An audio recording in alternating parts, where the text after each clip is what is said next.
Welcome to RealGM Radio. Before we jump in, do me a favor and subscribe to our brand new YouTube channel to catch the podcast when we record live, tune into the best segments, and join the RealGM Radio community. It helps me, it helps you, it's a win-win. Find us on youtube.com/@RealGMRadio. Monday morning monologue here after a wild weekend of basketball, and the big takeaway is what Anthony Edwards is doing again.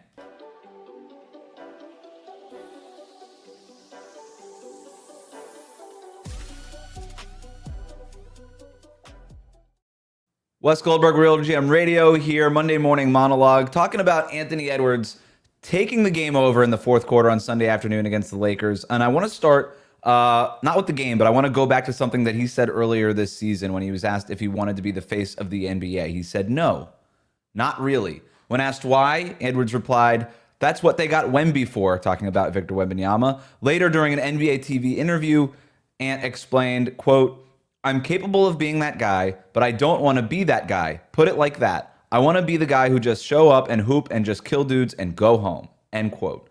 In other words, he doesn't want to be the face of the NBA because that comes with the hot takes, the criticism, the microscope. More than anything, it comes with these major expectations. But I got news for Ant. It's not up to him. Every few years, someone comes along in the NBA who is just undeniably a star. Part of it is the talent. Another part is personality. But a big part of it is story. Edwards' story is straightforward and surprisingly simple. He's drafted number 1 in 2020 to a franchise with very little playoff success, averages 25 points per game in his first playoff series in his second year. He plays an instantly charismatic character in Hustle in 2022, steals the movie, I thought. He's an all-star in his third season, then every season since. Signs a signature shoe deal with Adidas in 2023. Steals the show again in the Netflix docuseries. Wins a gold medal with Team USA in 2024. And then that was the gold medal after last year's playoffs, which is when he really exploded. And then those Michael Jordan comparisons that people were kind of whispering and making, and it was kind of mostly like a look thing, a personality thing, an aesthetic thing. Last playoffs, Anthony Edwards explodes onto the scene, and those comparisons, they start to be less of whispers, start to sound a little bit less crazy. They're still crazy. It's still Michael Jordan, but it starts to sound a little bit less crazy. So he scores 33, 15, 36, and 40 points to lead the Wolves to a first-round series sweep over the Suns. He beats his idol, Kevin Durant. There's the trash talking, all of that, just wipes them off the floor. Durant, Devin Booker, Bradley Beal, but mostly takes down his idol, Kevin Durant. Then he averages 28, 5, and 5, including a 43-point game to start the series against the Nuggets in the next round. And then he goes ahead and takes down Nikola Jokic. So Anthony Edwards, at this age, has already beaten two of the greats, Kevin Durant and Nikola Jokic. And then we get to the fourth quarter on Sunday in these playoffs. Minnesota overcomes a 10-point deficit. Ant scores 16 points, outscores both LeBron and Luka in the fourth quarter. He opens up the fourth quarter, again, down 10, opens up the fourth quarter with a pull-up 3 over Luka. Next possession, gets the switch onto Luka again, pulls up, makes another 3. Lakers put Rui Hachimura on him. They got to switch things up. A few plays later, Ant takes him off the dribble, pump fake, pivots into a mid-range jumper, tough shot, awesome shot. He's feeling it. Next play, he sees Austin Reeves on him. He's got the ball in transition. Austin Reeves steps in front of him. Anthony Edwards steps back into a 3. Again, another tough shot, but he made it. LeBron picks him up. Okay? He finds Jaden McDaniels cutting backdoor. Great little pass. They double him in the corner, right corner. He whips a pass to Dante DiVincenzo on the opposite wing in the last 3 minutes. DiVincenzo gets a layup. Wolves go up 3. 10-point deficit gone. Timberwolves are leading. And celebrates by flexing his muscles over Dante DiVincenzo. The crowd in Minnesota is going crazy. And the Timberwolves go ahead and win that game. Devastating loss for the Lakers. Minnesota goes up 3-1 in what is obviously the most important game of this series so far. Before we continue with Ant, though, a few notes on this fourth quarter. So JJ Redick makes his first major lineup change of this series. He starts the second half with Dorian Finney-Smith over Jackson Hayes, and he sticks with those 5 guys for the entire second half. And questionable decision. I'm not even really playing the results here. I kind of hated it in the moment also. When you're talking about 40-year-old LeBron, Luka Doncic, we know about his conditioning concerns. Are these really the two guys that you want to ride for an entire second half? You just don't see teams do this anymore. And there's a reason why. These guys are just really fatigued at the end of these games. Minnesota's been fresher in each of these fourth quarters. I think that's been really evident. The Wolves are more athletic. They're younger. They're more physical. They have better athletes up and down the roster. Minnesota has outscored the Lakers by a total of 105-69 in the fourth quarter of this series. It's even worse in crunch time. The Lakers have been outscored in crunch time in the 7 clutch minutes of this series, 25-11. Now, I thought close games would have been an advantage for the Lakers. I picked the Lakers going into this series just because I thought the only way Minnesota can win these games is if they blew the Lakers out in this series. Because I thought between Luka and LeBron, the Lakers just had the better decision makers at the end. And I thought a fair criticism, and still think a fair criticism of Anthony Edwards sometimes at the end of these games, is he's not always the best decision maker when the ball is in his hands. I also thought that the Lakers were going to do a good job of trying to play Mike Conley off the floor, and that would have really made Anthony the point guard for Minnesota. And I just questioned Ant's ability to make the same decisions, the same good decisions as consistently as guys like LeBron and Luka, which obviously that's not the strength of Ant's game. That has not mattered.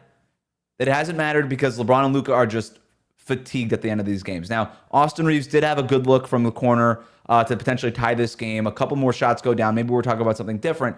But Anthony Edwards is still outplaying LeBron and Luka in the fourth quarter down the stretch of these games. And I think a big part of that was that they just look fresher. Ant is just fresher. The guy is just a physical specimen, and he's outplaying LeBron and Luka at the end of these things. Even Magic Johnson was critical of J.J. Redick's decision. Here's his tweet. We know how Magic tweets usually go, right? They kind of just look like a PR tweet. But he goes, I don't know if it was smart to play LeBron and Luka the entire second half, only having one day of rest between games 3 and 4. When we needed LeBron to take over in the fourth quarter, he couldn't. He scored 0 points in the fourth. So if Magic Johnson's being critical of this strategy, maybe it's time to rethink it because he tends to like everything Lakers related. But can the Lakers come back? Sure. LeBron has come back from 3-1 before. We know about this. They have some advantages. Center clearly is a huge problem. Jackson Hayes cannot play in this series. Depth for the Lakers is a huge concern. Minnesota's just better top to bottom roster-wise. But I'm still not going to rule out the Lakers, and that just speaks to how good LeBron and Luka are. And if Edwards is able to bring down LeBron and Luka on the same team, it's only going to add to Ant's story as a giant killer. And that's sort of the story here. He is a giant killer.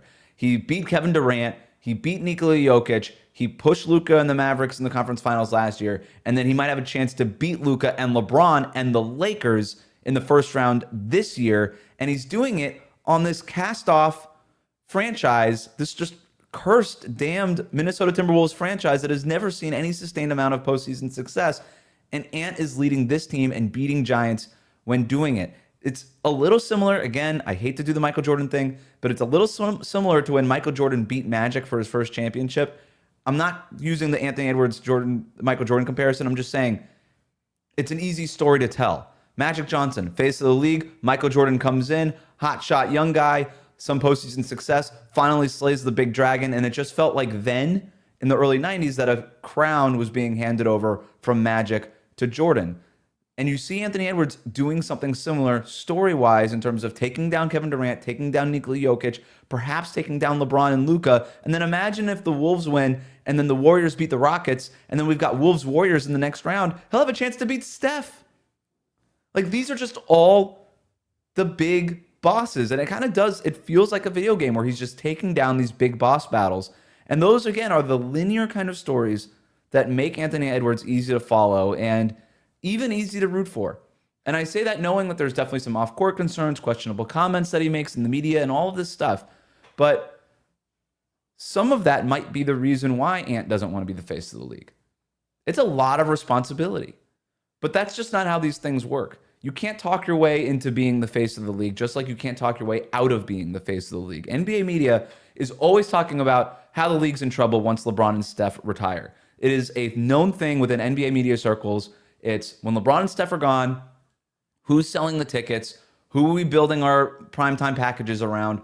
What's the Christmas Day slate look like? Like, who are we building around? Because there's just there's not an obvious face of the league anymore. It's not Jokic. He doesn't want to be it. And for whatever reason, people just I don't know if it's the European thing, which I think is a little overstated. I don't. It's probably personality driven. He is a lot kind of talked his way out of it. He's not that charismatic personality, even though I love Jokic and I love hearing him talk and all this stuff. But for whatever reason, he just hasn't resonated as the face of the league. Giannis hasn't either. There have been guys who have had a chance. John Morant. Some of these guys just aren't good enough and don't have the stories or the accomplishments like Anthony Edwards is starting to rack up here. And that's why I'm saying this. The NBA media doesn't decide who the face of the league is, nor do the players. The players don't get to decide who the face of the league is. But if Anthony Edwards keeps on this trajectory, there's going to be a point where we stop talking about who the face of the league is and just have to recognize what's true. Because that's the difference between narratives and stories. Narratives are about what we tell ourselves. Stories are about what happened.